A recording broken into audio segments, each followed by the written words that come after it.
In other business news, foreign investors now own more than half the properties in London's city financial hub. 52% of office blocks were foreign-owned in 2011, up from 8% in 1980. Germany is the largest overseas investor, with a 16% share of the market, followed by the US and the Middle East.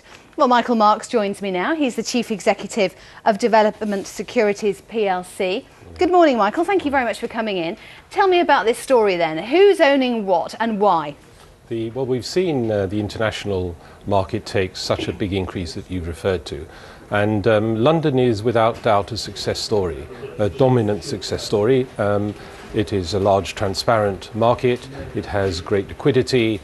London is perceived as a safe place. London benefits from long lease structures, almost everything that the overseas investor or any investor would want is in the London city real estate market.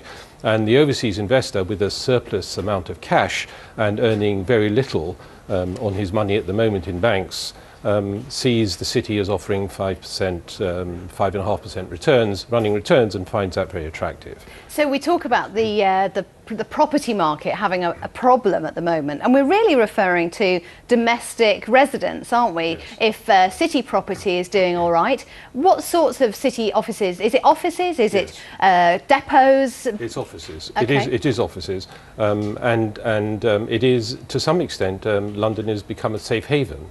So you can't necessarily say that of the residential market, but the overseas investor sees London as a safe haven with all the attractions of agglomeration of the expertise that exists in that market and still comes. In fact, the numbers are probably a little bit more startling even than the 52%.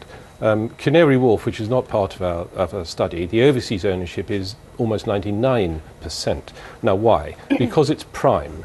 And it's quality, large real estates with long leases to good covenants, and the overseas investors like the best.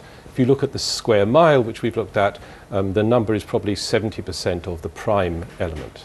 Okay, Michael Marx, thank you very much from Development Securities. Thank you very much for that. Very interesting stuff. And before we go,